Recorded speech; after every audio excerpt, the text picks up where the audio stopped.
Shalom. Bapak, Ibu, Saudara-saudari yang terkasih di dalam nama Tuhan Yesus Kristus.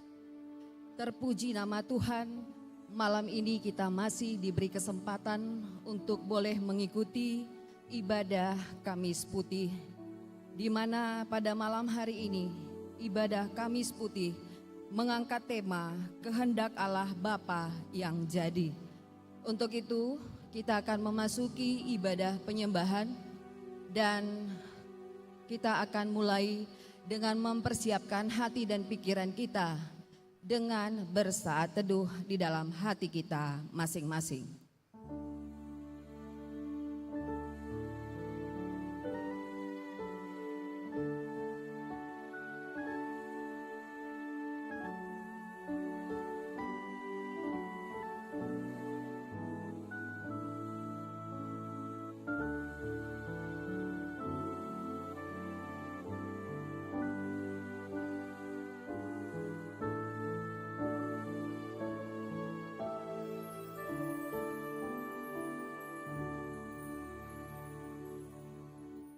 Kita angkat pujian dari pelengkap Kidung Jemaat nomor 138 ayat 1 dan 3. Setiamu Tuhanku tiada bertara.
Melalui minggu-minggu sengsara yang mengingatkan kita akan penderitaan yang harus dilalui Yesus Kristus, Juru Selamat dan Tuhan kita.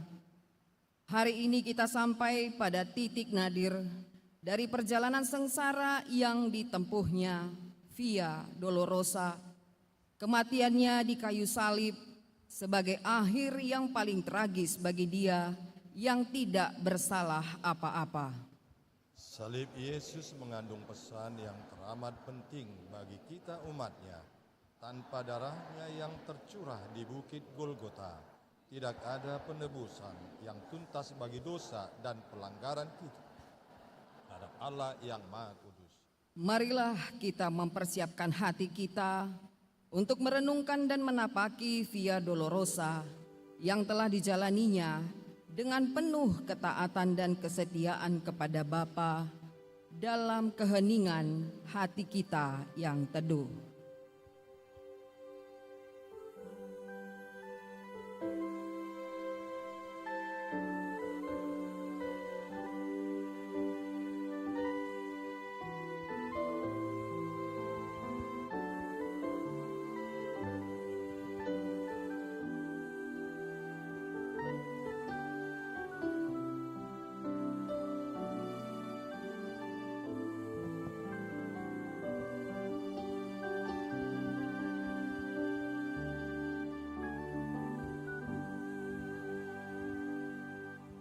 Di dalam nama Allah Bapa, nama anaknya Yesus Kristus, dan nama Roh Kudus, Khalik langit dan bumi. Amin. Dan sekalipun ia adalah anak, ia telah belajar menjadi taat dari apa yang telah dideritanya. Dan sesudah ia mencapai kesempurnaannya, ia menjadi pokok keselamatan yang abadi bagi semua orang yang taat kepadanya, dan ia dipanggil menjadi imam besar oleh Allah menurut peraturan Malkisedek. Haleluya. Haleluya.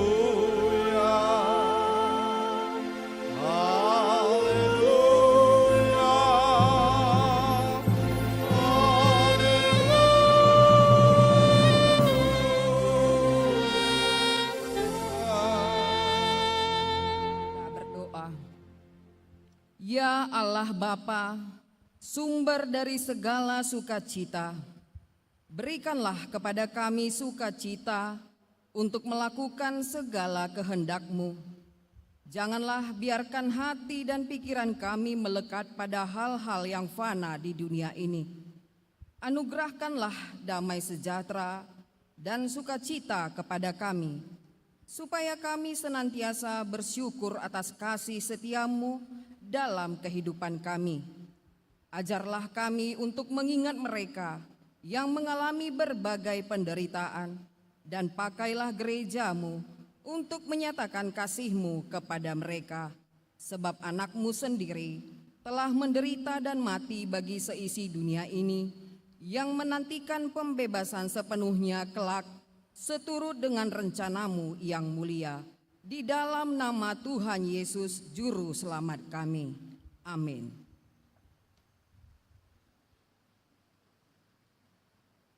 Kita mendengarkan pujian persembahan dari paduan suara Ina Parari Kamis.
Kita angkat pujian dari Kidung Jemaat nomor 373 ayat 1 sampai 2, Aku Mau Mengerti.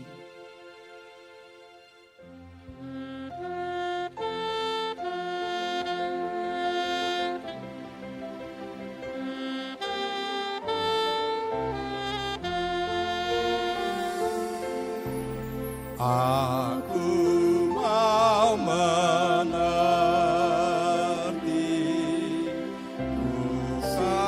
kekasihanku, Dia disalibkan untuk diriku.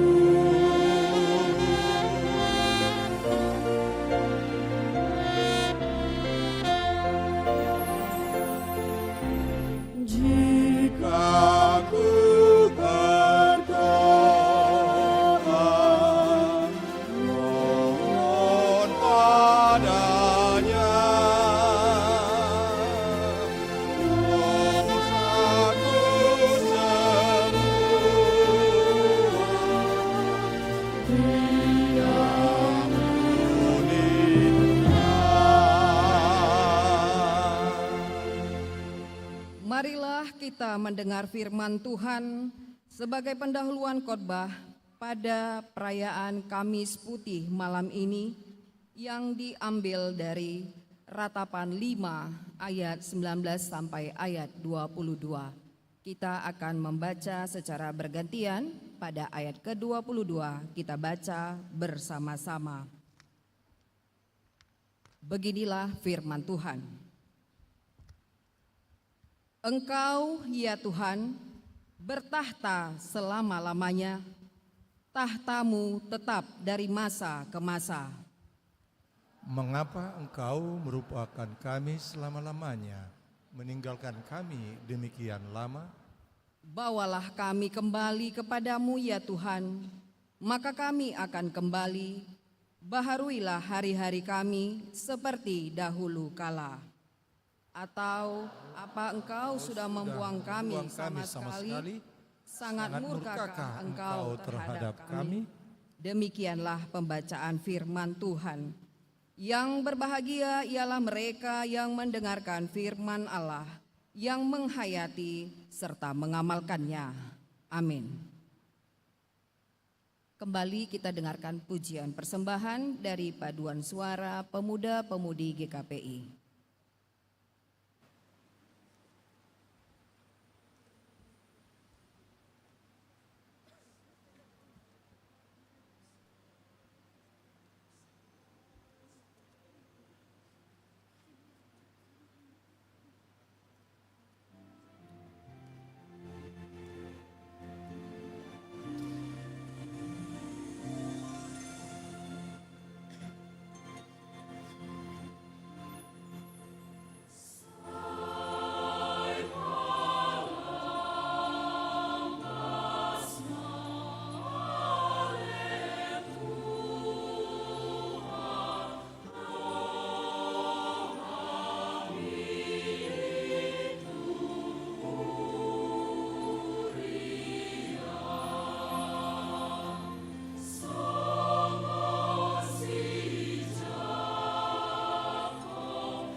melanjutkan pujian dari paduan suara Narwastu.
Kita angkat pujian dari Kidung Jemaat nomor 39 ayat 1 sampai ayat 2. Ku diberi belas kasihan.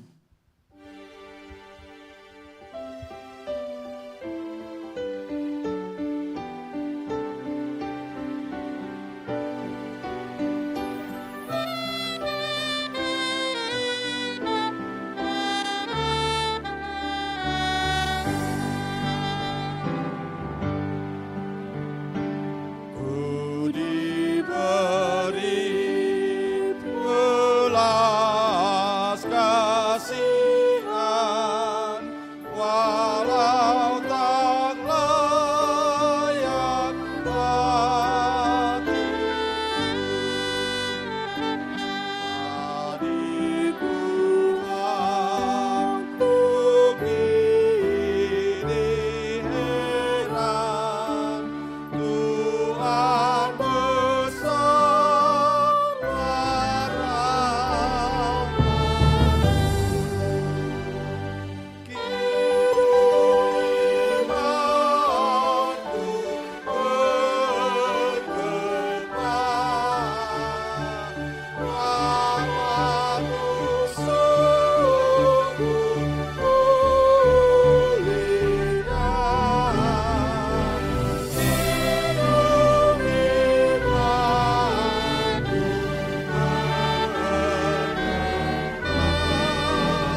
Yesus berdoa di Getsemane, Yesus berdoa untuk kedua kalinya. Maka sampailah Yesus bersama-sama murid-muridnya ke suatu tempat yang bernama Getsemani. Lalu ia berkata kepada murid-muridnya, "Duduklah di sini, sementara aku pergi ke sana untuk berdoa." Dan ia membawa Petrus dan kedua anak Zebedeus sertanya. Maka mulailah ia merasa sedih dan gentar. Lalu katanya kepada mereka, "Hatiku sangat sedih, seperti mau mati rasanya. Tinggallah di sini dan berjaga-jagalah dengan aku." Maka ia maju sedikit, lalu sujud dan berdoa. Katanya, "Ya Bapakku, jikalau sekiranya mungkin, biarlah cawan ini lalu daripadaku. Tetapi janganlah seperti yang ku kehendaki, melainkan seperti yang Engkau kehendaki." Setelah itu ia kembali kepada murid-muridnya itu dan mendapati mereka sedang tidur. Dan ia berkata kepada Petrus, "Tidakkah kamu sanggup berjaga-jaga 1 jam dengan aku? Berjaga-jagalah dan berdoalah, supaya kamu jangan jatuh ke dalam pencobaan. Roh memang penurut, tetapi daging lemah." Matius 26 ayat 36 sampai 41. Lalu ia pergi untuk kedua kalinya dan berdoa. Katanya, "Ya Bapakku, jikalau cawan ini tidak mungkin lalu, kecuali apabila aku meminumnya, jadilah kehendak-Mu." Dan ketika ia kembali pula, ia mendapati mereka sedang tidur, sebab mata mereka sudah berat. Ia membiarkan mereka di situ, lalu pergi dan berdoa untuk ketiga kalinya, dan mengucapkan doa yang itu juga. Sesudah itu ia datang kepada murid-muridnya dan berkata kepada mereka, "Tidurlah sekarang dan istirahatlah. Lihat, saatnya sudah tiba bahwa Anak Manusia diserahkan ke tangan orang-orang berdosa. Bangunlah, marilah kita pergi. Dia yang menyerahkan aku sudah dekat." Matius 26 ayat 42 sampai 46. Kita bernyanyi dari Kidung Jemaat 460 ayat 1, "Jika jiwaku berdoa."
Yesus ditangkap, murid Yesus meninggalkan dia dan melarikan diri. Yudas yang mengkhianati Yesus tahu juga tempat itu, karena Yesus sering berkumpul di situ dengan murid-muridnya. Maka datanglah Yudas juga ke situ dengan sepasukan prajurit dan penjaga-penjaga bait Allah yang disuruh oleh imam-imam kepala dan orang-orang Farisi, lengkap dengan lentera, suluh, dan senjata. Maka Yesus yang tahu semuanya akan menimpa dirinya, majulah. Maka Yesus tahu semua yang menimpa dirinya, maju ke depan dan berkata kepada mereka, "Siapakah yang kamu cari?" Jawab mereka, "Yesus dari Nazaret." Katanya kepada mereka, "Akulah dia." Yudas yang mengkhianati dia berdiri juga di situ bersama-sama mereka. Ketika ia berkata kepada mereka, "Akulah dia," mundurlah mereka dan jatuh ke tanah. Maka bertanya pula, "Siapakah yang kamu cari?" Kata mereka, "Yesus dari Nazaret." Jawab Yesus, "Telah kukatakan kepadamu, akulah dia. Jika aku yang mencari, biarlah mereka ini pergi." Demikianlah hendaknya supaya genaplah firman yang telah dikatakannya, "Dari mereka yang engkau serahkan kepadaku, tidak seorang pun yang kubiarkan binasa." Orang yang menyerahkan dia telah memberitahukan tanda ini kepada mereka. "Orang yang akan kucium, itulah dia, tangkaplah dia." Dan segera ia maju mendapatkan Yesus dan berkata, "Salam Rabi," lalu mencium dia. Tetapi Yesus berkata kepadanya, "Hai teman, untuk itukah engkau datang?" Majulah mereka memegang Yesus dan menangkapnya. Yohanes 18 ayat 2-9, Matius 26 ayat 48 sampai 50. Tetapi seorang dari mereka yang menyertai Yesus mengulurkan tangannya, menghunus pedangnya dan menetapkannya kepada hamba iman besar, sehingga putuslah telinganya.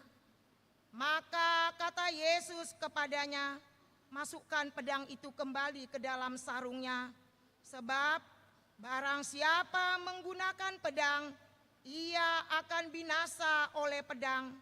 Atau kau sangka bahwa aku tidak dapat berseru kepada Bapakku, supaya ia segera mengirim lebih dari 12 pasukan malaikat membantu aku? Jika begitu, bagaimanakah akan digenapi yang tertulis dalam kitab suci yang mengatakan bahwa harus terjadi demikian?" Pada saat itu Yesus berkata kepada orang banyak, "Sangkamu ini aku penyamut, maka kamu datang lengkap dengan pedang dan pentung untuk menangkap aku. Padahal tiap-tiap hari aku duduk mengajar di bait Allah, dan kamu tidak menangkap aku. Akan tetapi semuanya ini terjadi supaya genaplah yang ada tertulis dalam kitab para nabi-nabi." Lalu semua murid itu meninggalkan dia dan melarikan diri.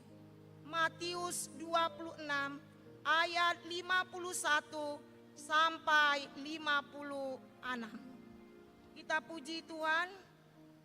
Dari Kidung Jemaat nomor dari PKJ 84 ayat 1.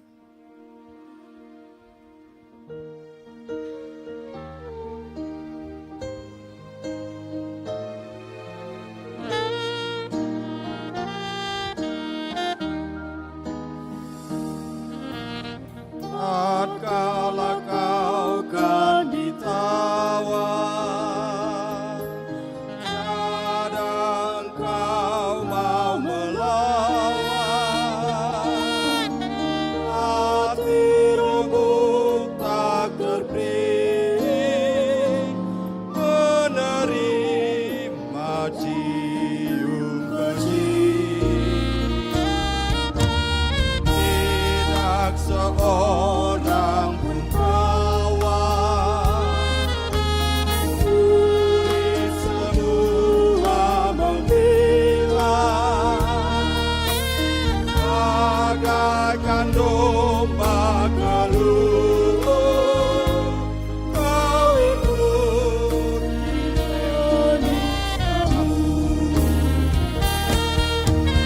pagikulah kau menyerah, memberikan nyawamu. Ini celah aku lepas dari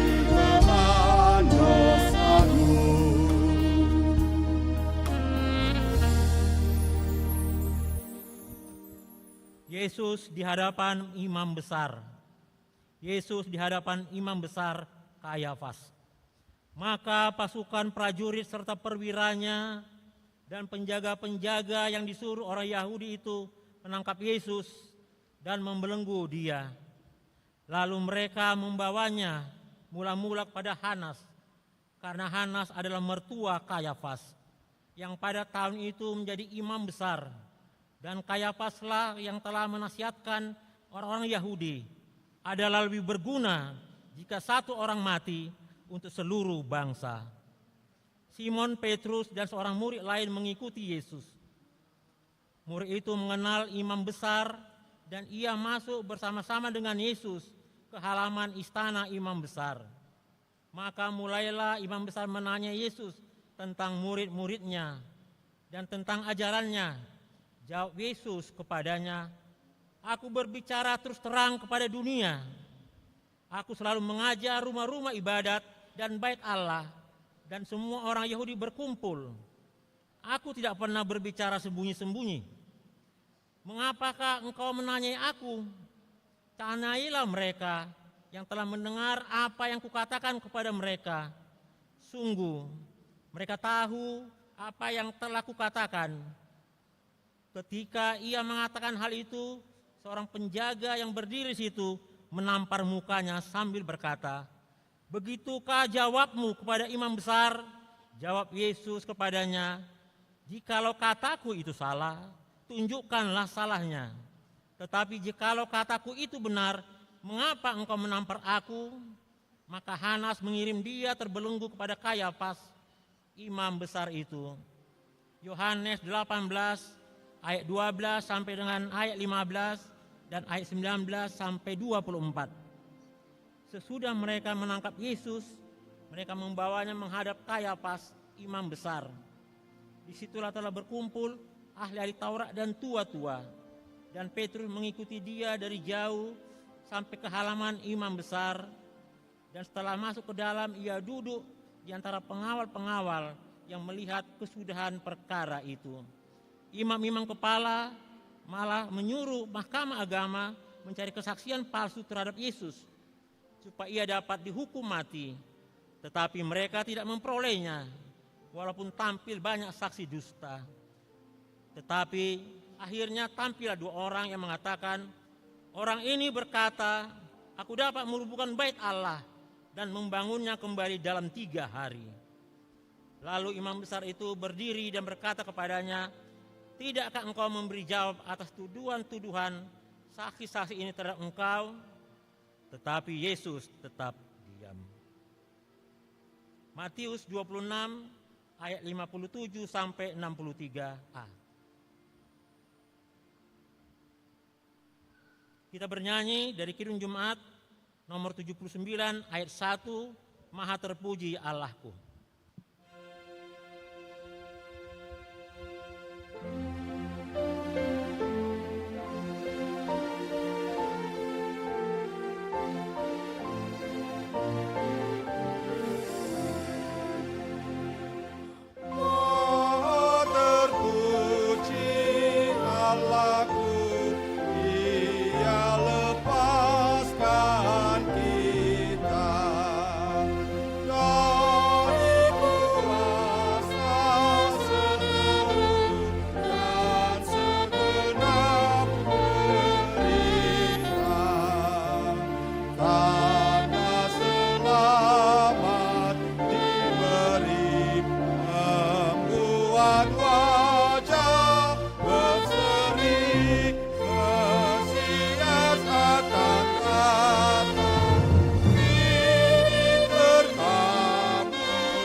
Imam besar menuduh Yesus menghujat Allah.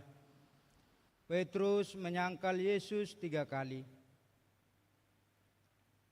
Lalu kata imam besar itu kepadanya, "Demi Allah yang hidup, katakanlah kepada kami, apakah engkau Mesias, anak Allah, atau tidak?"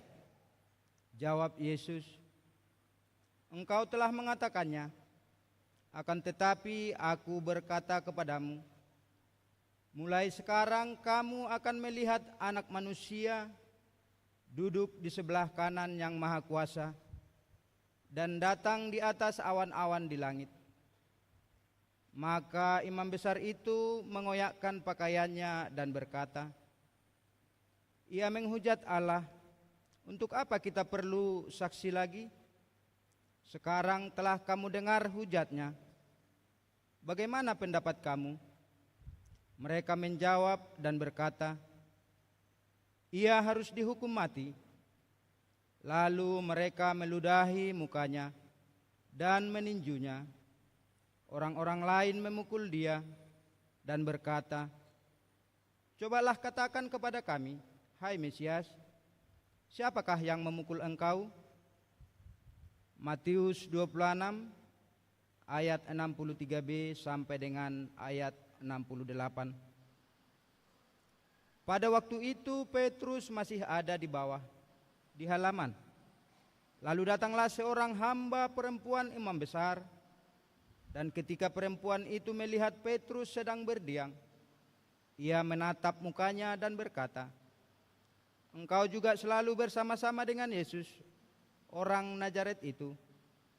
Tetapi ia menyangkalnya dan berkata, "Aku tidak tahu dan tidak mengerti apa yang engkau maksud." Lalu ia pergi ke serambi muka dan berkokoklah ayam. Ketika hamba perempuan itu melihat Petrus lagi, berkatalah ia pula kepada orang-orang yang ada di situ, "Orang ini adalah salah seorang dari mereka." Tetapi Petrus menyangkalnya pula. Tidak lama kemudian orang-orang yang ada di situ berkata juga kepada Petrus, "Engkau ini pasti salah seorang dari mereka, apalagi engkau seorang Galilea." Maka mulailah Petrus mengutuk dan bersumpah, "Aku tidak kenal orang yang kamu sebut-sebut ini." Dan pada saat itu berkokoklah ayam untuk kedua kalinya. Maka teringatlah Petrus bahwa Yesus telah berkata kepadanya, "Sebelum ayam berkokok 2 kali, engkau telah menyangkal aku 3 kali." Lalu menangislah ia tersedu-sedu.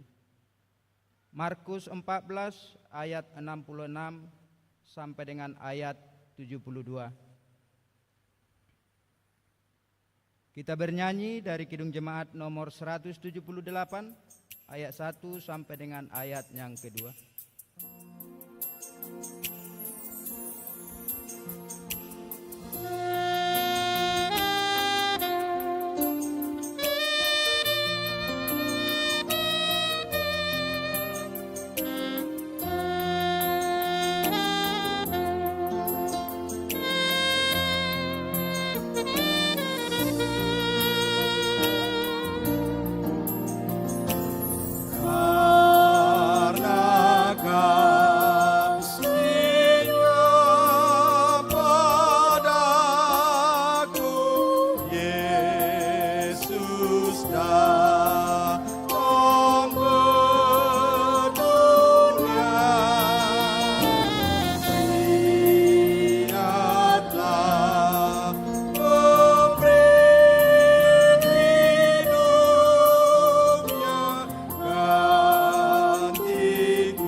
cinta-Mu yang begitu dalam. Kami mau merasakan kerahiman-Mu yang menghangatkan. Dan kami mau dikuatkan oleh kasih sayang-Mu.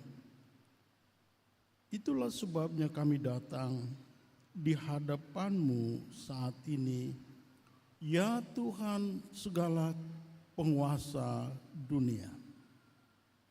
Kami percaya ketika Engkau hadir di Kana Galilea dalam pernikahan itu, maka orang-orang yang berkekurangan sekalipun bahkan mendapat kelimpahan berkat.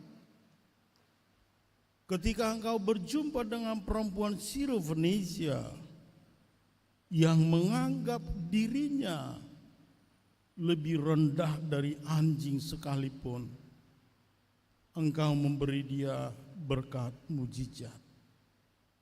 Dan ketika Engkau sampai di Gerasa, kuasa-kuasa kejahatan, kuasa roh jahat itu Engkau taklukkan. Dan ketika Engkau berbicara didengarkan oleh Sakius, dia mengalami pertobatan.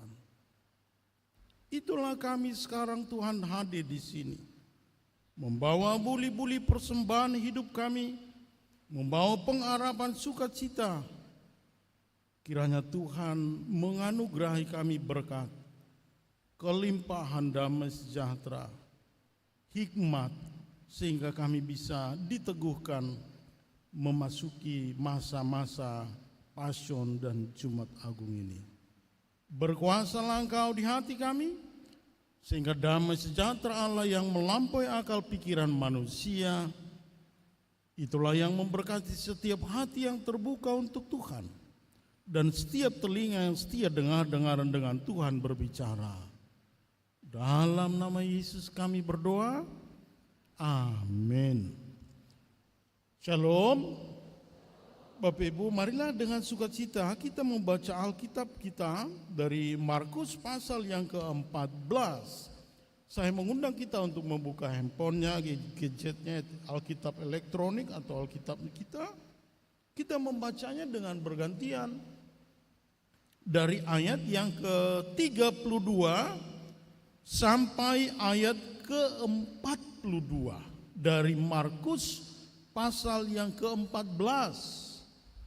Markus pasal yang ke-14 ayat 32 sampai 42. Marilah dengan sukacita kita membacanya dengan bergantian. Lalu sampailah Yesus dan murid-muridnya ke suatu tempat yang bernama Getsemane. Kata Yesus kepada murid-muridnya, "Duduklah di sini sementara aku berdoa." Ia membawa Petrus, Yakobus dan Yohanes sertanya. Ia sangat takut dan gemetar. Lalu katanya kepada mereka, "Hatiku sangat sedih, seperti mau mati rasanya. Tinggallah di sini dan berjaga-jagalah." Ia maju sedikit, merebahkan diri ke tanah dan berdoa supaya sekiranya mungkin saat itu lalu daripadanya. Katanya, "Ya Aba, ya Bapa, tidak ada yang mustahil bagimu. Ambillah cawan ini daripadaku.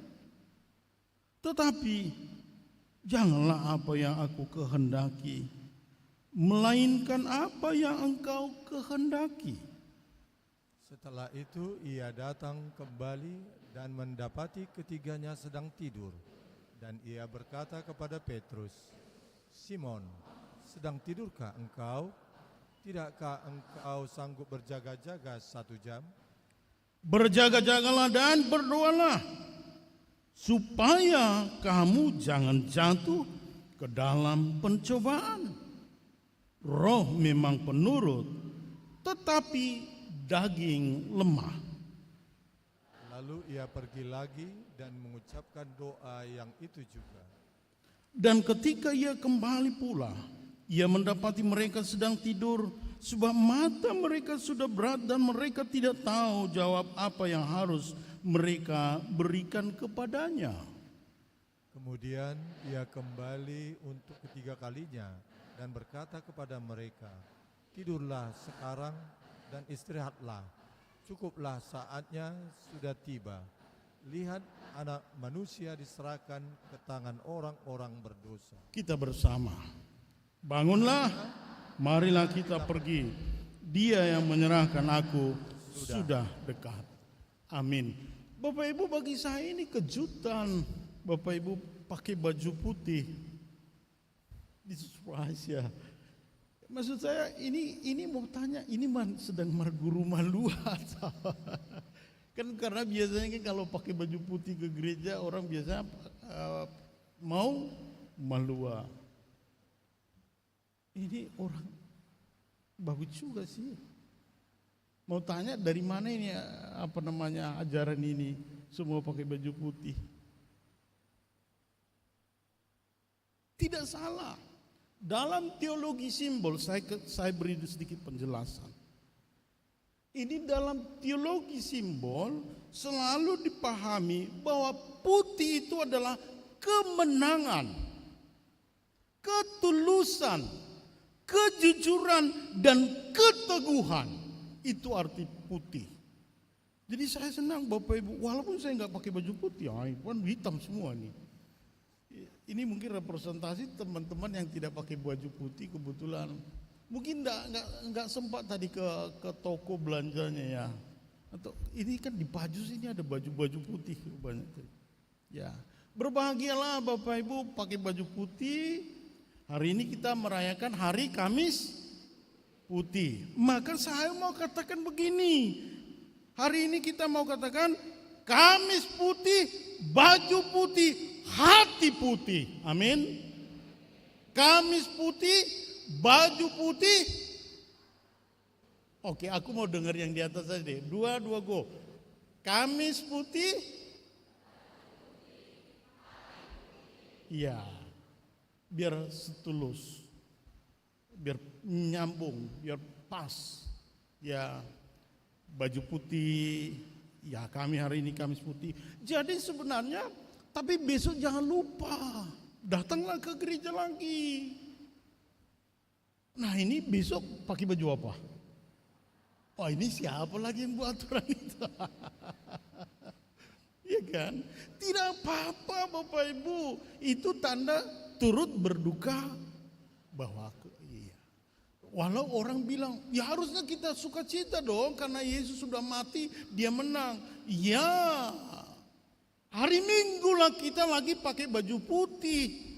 Nah, kalau itu saya minta lah.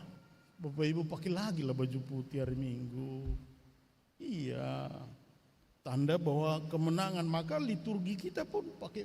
Itu namanya festum vestorum, pusat dari semua liturgi. Maka hari Minggu pagi marbuah ijuk jam 4. Iya ka amal. Buru-buru ya. Ya maksud saya biar jangan lupa kita kaum Bapak. Biasanya kan nakaina doro hari Minggu pagi ya. Jadi hari Minggu pagi itu saudara-saudara, itu namanya festum vestorum, pusat induk dari semua liturgi. Maka harusnya dinyalakanlah 3 lilin di sini. Memang waktu saya studi buat juga penelitian, banyak pendeta nggak paham lilin itu. Holan pendok Natal lui katanya, bilang, waduh. Nah jadi baguslah Bapak Ibu sekarang pakai baju putih, ya hati putih ya. Lalu besok pakai baju, tapi hati. Ya, jadi jangan besok hatinya hitam. Datanglah dengan damai sejahtera. Kita lihat ada di acara, besok ada perjamuan kudus. Lalu Minggu pagi jam 5 Gak apa-apa teman-teman mahasiswa, mungkin ada disediakan panitia, ada biasanya. Ini kan kalau Natal ini semua panitianya bagus ya. Itu sekedar pengantar bahwa kita hari ini adalah Kamis Putih, baju putih. Nah, ini sebenarnya dalam liturgi gereja Maundy. Ini perintah Yesus. Sebenarnya saya mau katakan juga ada perintah Yesus belum juga dilakukan oleh gereja. Padahal waktu itu dalam Yohanes 13 Yesus memerintahkan muridnya membasuh kaki. Tapi belum, nanti tahapannya ke situ. Oke, hari ini Bapak Ibu kita mau membuat sebuah renungan. Oh ya, saya mohon maaf tadi tidak di awal. Emang pendeta kita, emang pendeta Lubis kurang sehat. Kalau dipaksakan hari ini, besok dia nggak sanggup. Itu Bapak Ibu. Jadi kurang sehat. Jadi tadi siang ditelepon, tolong bantu pelayanan. Ya, emang pendeta. Tapi maksud saya persiapan khotbah saya pun tidak buru-buru. Saya persiapkan dengan damai sejahtera. Sehingga Bapak Ibu yang datang dengan baju putih, hati putih, merasakan damai sejahtera dari Kristus. Amin. Baik, saya mau bertanya kepada kita begini. Mana yang akan Bapak Ibu dan saudara-saudara pilih? Ini ada kita memilih. Jika dihadapkan pada dua pilihan, menurut saya ini sangat sulit. Pilihan pertama, ini bukan ujian, tapi keteguhan hati. Karena kita baju putih, hati yang teguh. Yang pertama gini, menjalani penderitaan hidup yang datangnya tiba-tiba tanpa ada peringatan. Tiba-tiba datang, ditabrak orang, mamaku misalnya, keluargaku, pendeta, sudah ditabrak orang keluargamu. Itu tiba-tiba penderitaannya.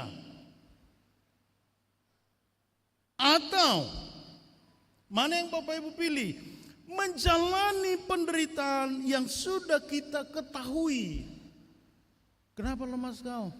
Ini hasilnya dokter bilang aku udah diponis, udah stadium 4, nggak bisa lagi aku hidup, Abang.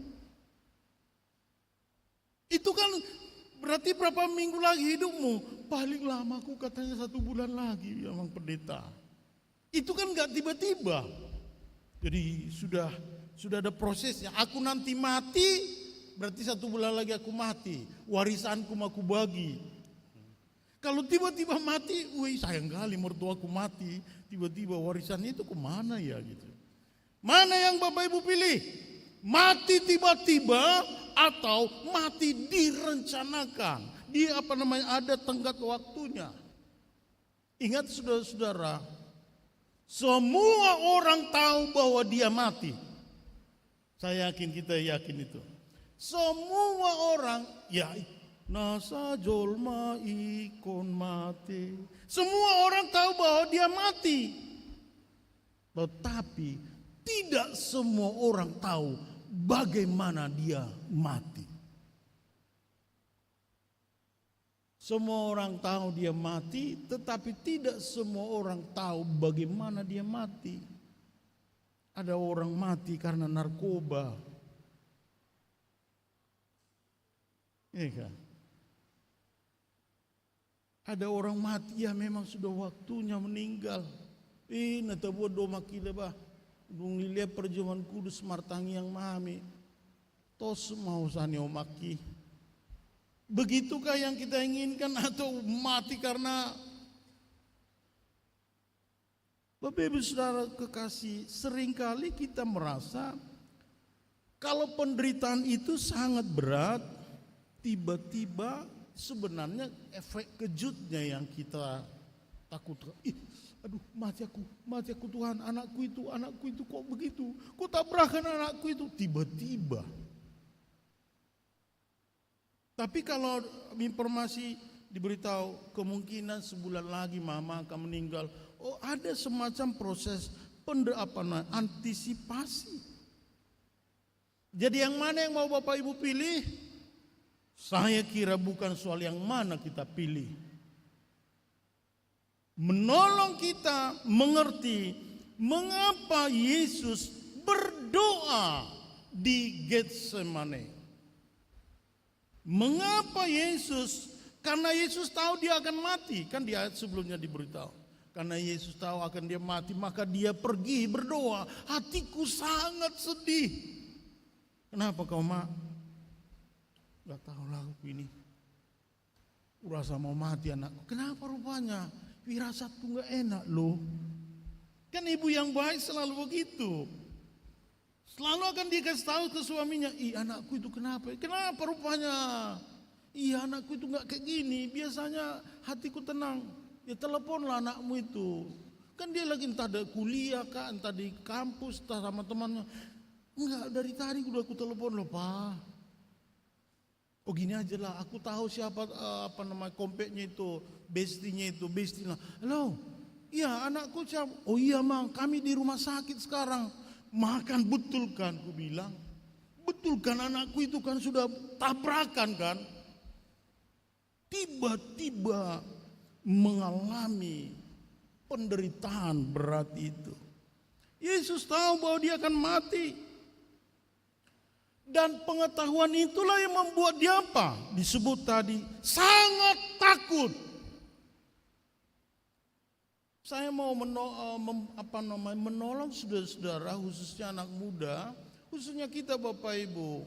Kalau Bapak Ibu pernah dengar teologi trauma, saya mau menolong Bapak Ibu agar mengalami trauma itu sakit sekali. Mengalami kegagalan itu sakit sekali. Mengalami penolakan itu sangat sakit sekali. Ditolak karena nilainya tidak bagus. Ditolak karena pekerjaannya tidak bagus. Ditolak menjadi menantu karena tidak bagus keluarga. Ditolak.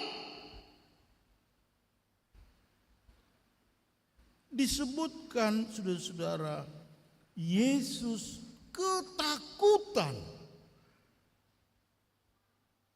Saya mau menolong kita belajar membaca ini, ada di sini yang kuliah antropologi, psikoanalisis ya. Disebut hatiku sangat sedih seperti mau mati rasanya. Di ayat 33 ia sangat takut. Adakah di antara kita pernah ketakutan? Atau malah sering ketakutan? Yesus anak Allah ternyata mengalami ketakutan luar biasa. Maka jangan ada orang merasa kalau hidupmu mengalami permasalahan, mengalami pergumulan, penderitaan, maka Yesus tidak mengalami itu. Yesus mengalami penderitaan itu. Yesus juga mengalami kegagalan itu, merasa hidupnya tak berharga. Jangan Bapak Ibu merasa hanya engkau yang bersedih, hanya engkau yang paling malang. Yesus pada malam ini diberitakan, iya ya. Yesus juga ketakutan loh mati. Doa Getsemane ini memberi kita sebuah pemahaman bahwa ini selalu saya khotbahkan khususnya kepada anak-anak muda. Kalau Bapak Ibu yang ibadah jam 10 di sini agak jarang saya khotbahkan ini. Saudara-saudara anak-anak muda, saya selalu khotbahkan begini. Orang yang beriman bukan berarti tidak ada masalah. Orang yang percaya pada Yesus bukan berarti tidak punya persoalan. Orang yang diberkati bukan berarti tidak pernah jatuh. Semua kita pernah mengalami penderitaan. Semua kita mengalami masalah. Lihatlah Yesus. Kita punya self-endurance, daya tahan yang berbeda-beda. Semakin berat masalah, semakin berat masalah, semakin berat persoalan, maka sifat dasar manusia apa? Cenderung putus asa, termasuk Yesus. Kalau bisa janganlah aku mati Bapak. Ya Bapak, ya Aba, janganlah aku mati. Janganlah anakku itu mati. Janganlah anakku itu gagal. Ya Bapak, Aba, janganlah keluargaku ini hancur.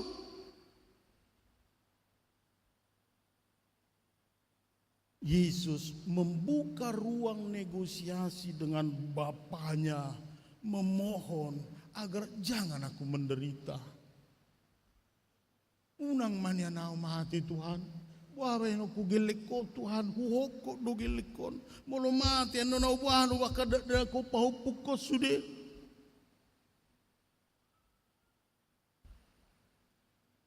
Itu sebabnya Yesus mengatakan bahwa penderitaan disebut sebagai cawan.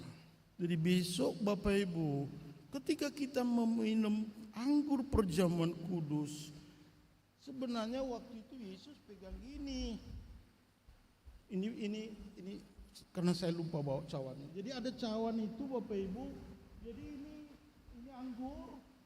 Inilah darahku yang diserahkan karena engkau. Minumlah dari cawan ini menjadi peringatan bahwa Kristus telah mati karena engkau. Amin. Jadi Yesus memberikan ke mulut para murid itu. Disuapkan langsung. Itulah cawan. Bahwa Yesus sudah menjamin kemenangan hidup itu, maka cawan itu diberikan kepada para muridnya itu, saudara-saudara. Kita lihat Yesus mengajari mereka perlu juga mentransisi mengajari orang menderita. Ketakutan orang tua kan anaknya takut menderita. Tapi hari ini saya mau mengajar kita, latihlah dirimu menderita. Ada lagu anak muda, terlatih apa itu? Terlatih patah hati ya. Oh iya bagus juga lagu ini ya. Para mantanku katanya, terima kasih para mantanku yang sudah mengecewakan. Oh ya bagus juga ini terlatih patah hati. Ya ibu-ibu wopung-wopung ini gak tahu lagu itu, kita yang tahu itu terlatih patah hati itu. Saudara-saudara, Yesus menggambarkan bahwa penderitaan itu sangat luar biasa. Maka dia mohon, janganlah ku minum cawan ini. Janganlah ku minum penderitaan ini. Yesus ingin menguatkan, meneguhkan hatinya. Itulah sisi manusia.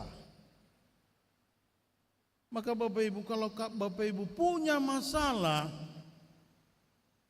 ini perbedaan orang yang beriman dengan orang yang tidak beriman. Saya sudah katakan, semua orang punya masalah, termasuk yang tak beriman. Yang beriman juga punya masalah. Tetapi masalahnya, perbedaannya di mana? How to face the problem. Bagaimana menghadapi masalah. Kalau orang yang tak beriman, dia akan menjerit. Oh Tuhan, kau memang gak adil kau. Aku harusnya sudah bagus. Aku harusnya sudah dapat. Enggak betul lagi kau Tuhan. Ku minumlah baygon ini. Itu orang tak beriman. Hidupku yang sengsara, penuh dengan penderitaan. Lalu dia minum baygonnya. Matilah dia. Itu orang tak beriman. Saudara-saudara, kita semua punya masalah. Tapi cara kita menghadapi masalah itu bukan dengan putus asa, tetapi datang ke salib Yesus.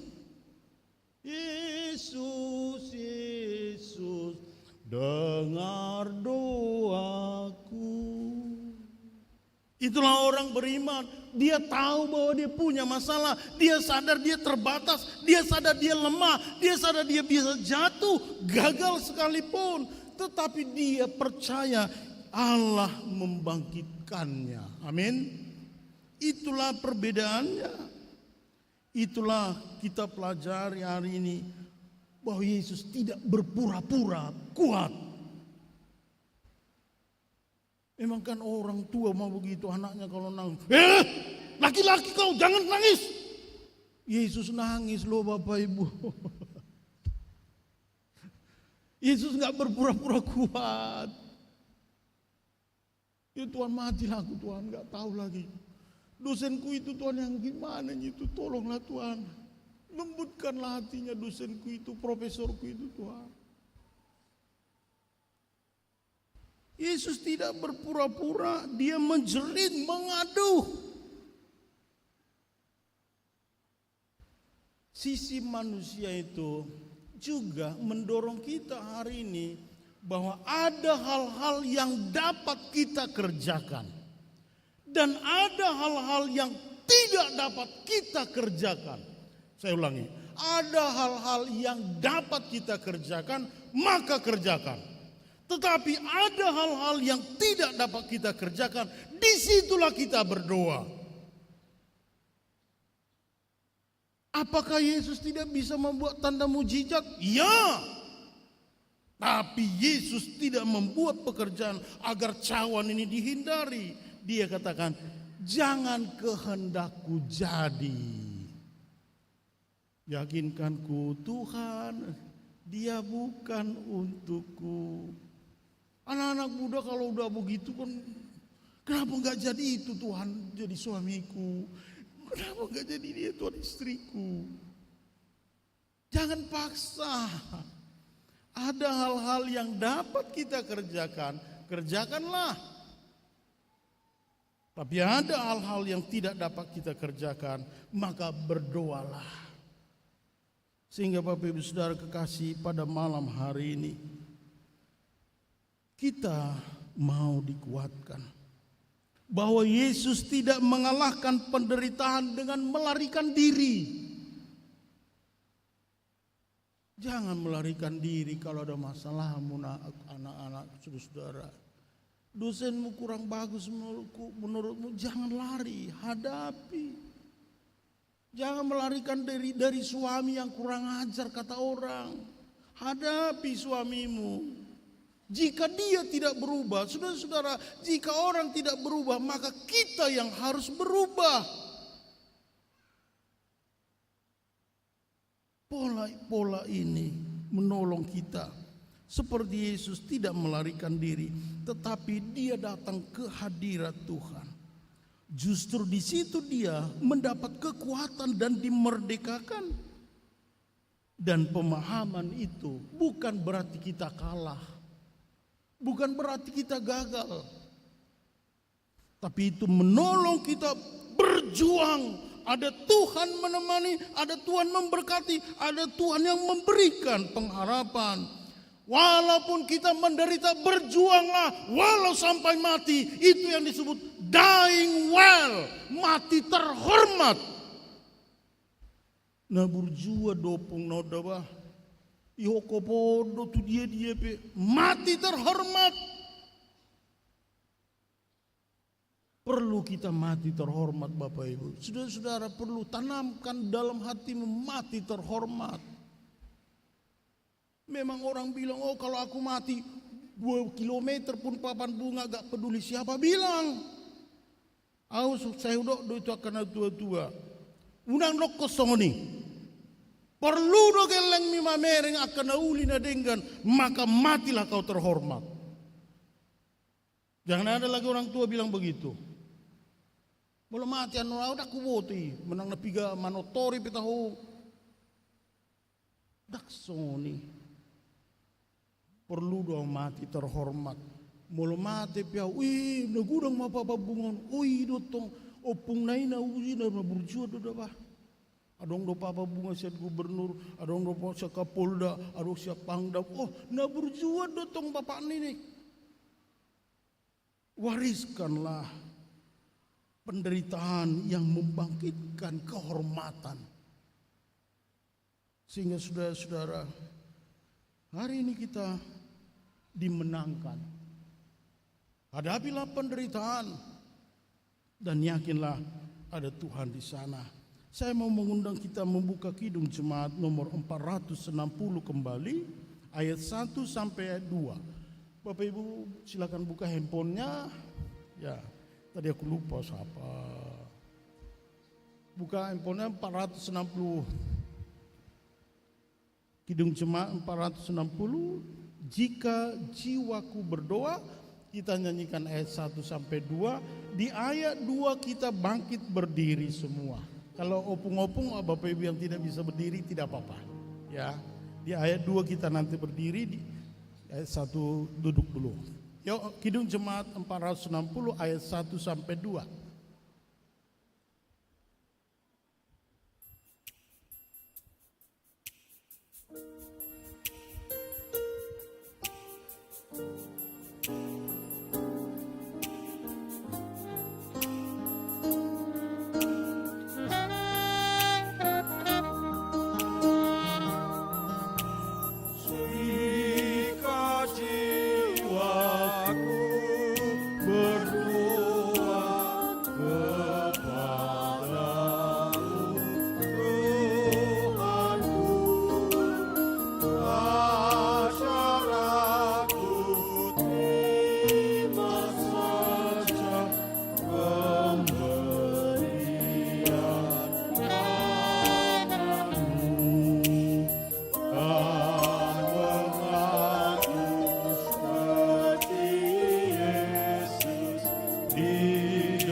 Bapak Ibu, saatnya saya memberi waktu kepada kita berdoa. Biarlah musik tetap berjalan dengan pelan. Silakanlah Bapak Ibu berdoa, saudara-saudara, di malam Pasion keempat ini. Belajar menerima bahwa Yesus menderita. Kita dalam penderitaan tidak ditinggalkan oleh Tuhan. Ada Tuhan berempati menemanimu. Berdoalah kepada hidup kita.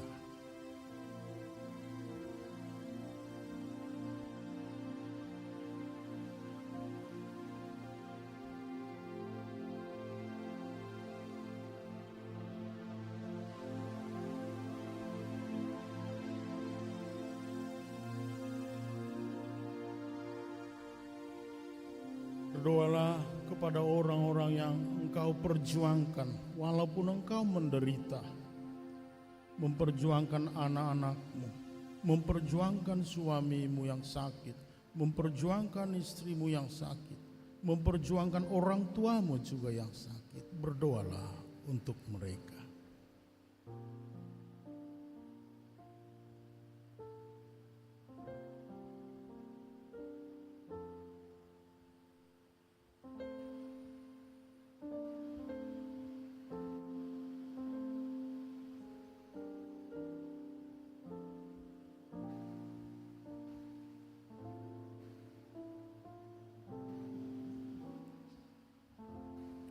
Sekarang berserahlah kepada Tuhan. Ketika kita sudah berdoa, mari kita katakan, kehendak-Mu jadilah.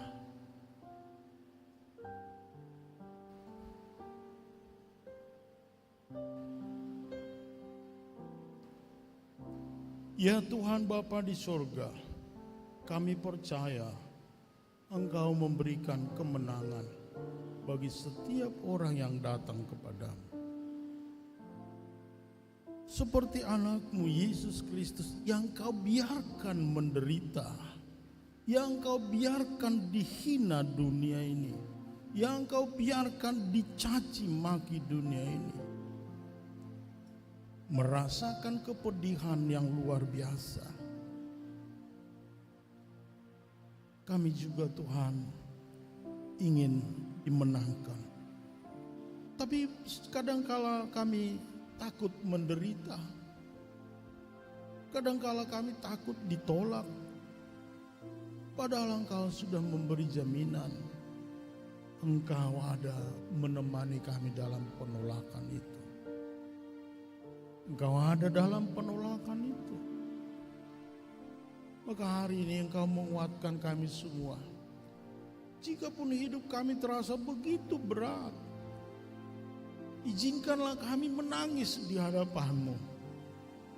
Izinkanlah kami bersuara kepadamu. Izinkanlah kami berlutut di hadapan salib. Engkau mengurapi, menjamah kami. Hari ini kami melihat bahwa Engkau sangat menghargai kami dalam penderitaan itu.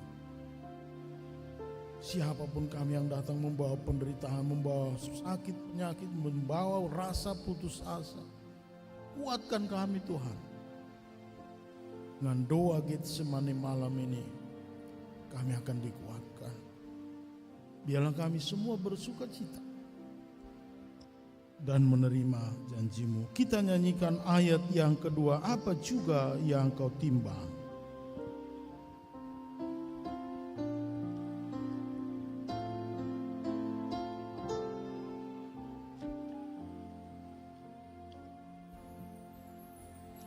Apa juga yang Kau timbang, baik untuk hidupku, biar aku pun setuju dengan maksud hikmat-Mu, menghayati dan percaya walau hatiku lemah, tangan kehendak Bapa,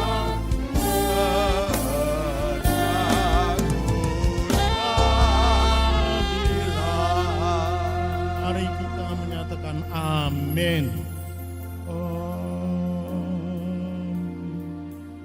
Bapak Ibu, dipersilakan duduk. Kita melanjutkan acara kita. Baiklah, dengan sukacita kita berdoa, bersukacita memberi persembahan kepada Tuhan. Berilah persembahan kudus yang terbaik untuk Tuhan. Walaupun kita terbatas, berilah dalam keterbatasan-Mu, maka hidup kita akan penuh dengan sukacita, damai sejahtera. Dengarlah firman Tuhan. Kita bernyanyi dari pelengkap Gedung Jemaat nomor 127 ayat 1 dan 3.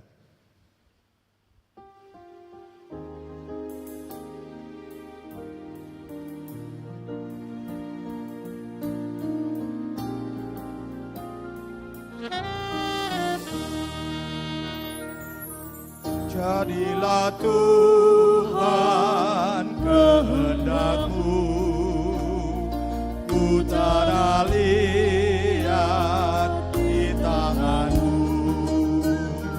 Bentuklah aku sesuka-Mu, aku nantikan sentuhan-Mu. jadilah Tuhan kehendak-Mu, segala kuasa di tangan-Mu. Tolonglah Tuhan, aku lemah, jamahlah aku, kuatkanlah. Dengarlah firman Tuhan. Karena itu, saudara-saudara, demi kemurahan Allah, aku menasihatkan kamu, supaya kamu mempersembahkan tubuhmu sebagai persembahan yang hidup, yang kudus, dan yang berkenan kepada Allah. Itu adalah ibadahmu yang sejati. Amin.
Ya Allah, Bapa kami yang di surga, kami mengaku dengan setulus hati, Engkaulah sumber segala berkat dan karunia.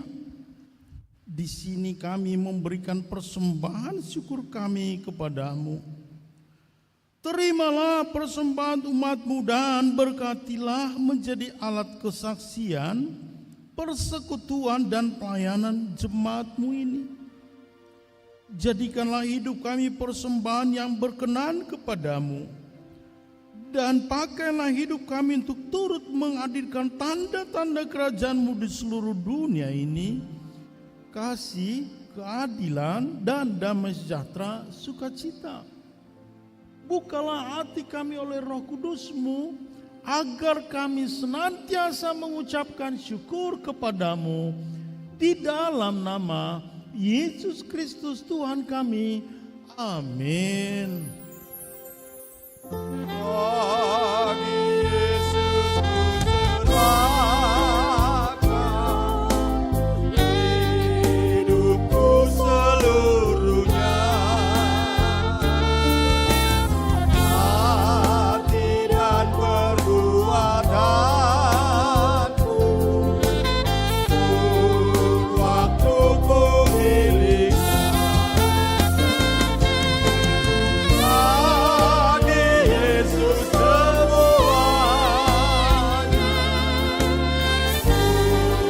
waktuku miliknya. Bagi Yesus semuanya, waktuku miliknya.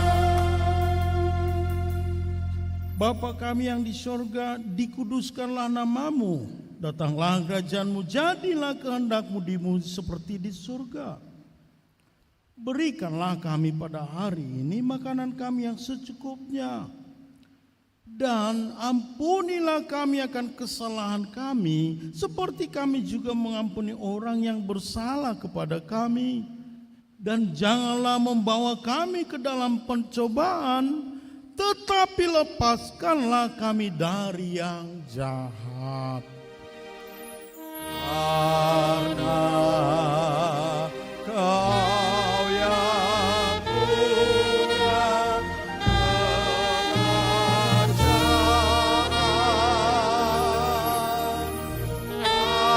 dan kekuasaan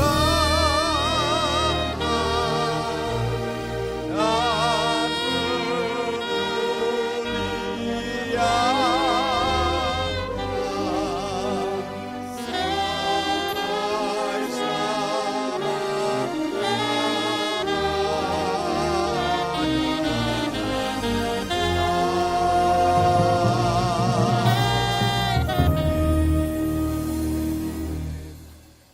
Tuhan memberkati engkau dan melindungi engkau.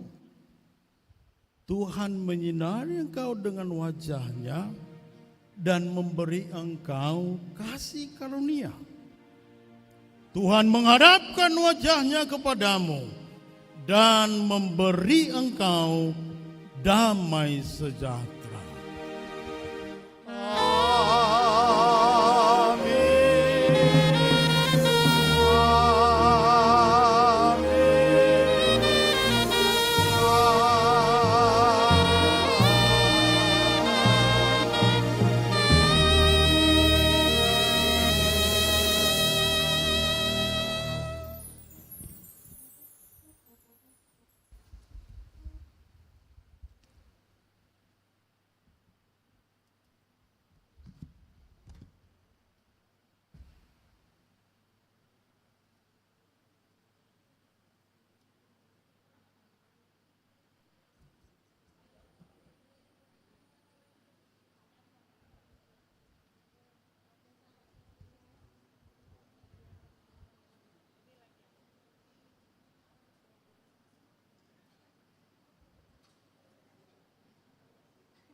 Terima kasih kepada Tuhan, di mana Tuhan memberi kesempatan buat kita untuk boleh beribadah di Kamis Putih pada malam hari ini.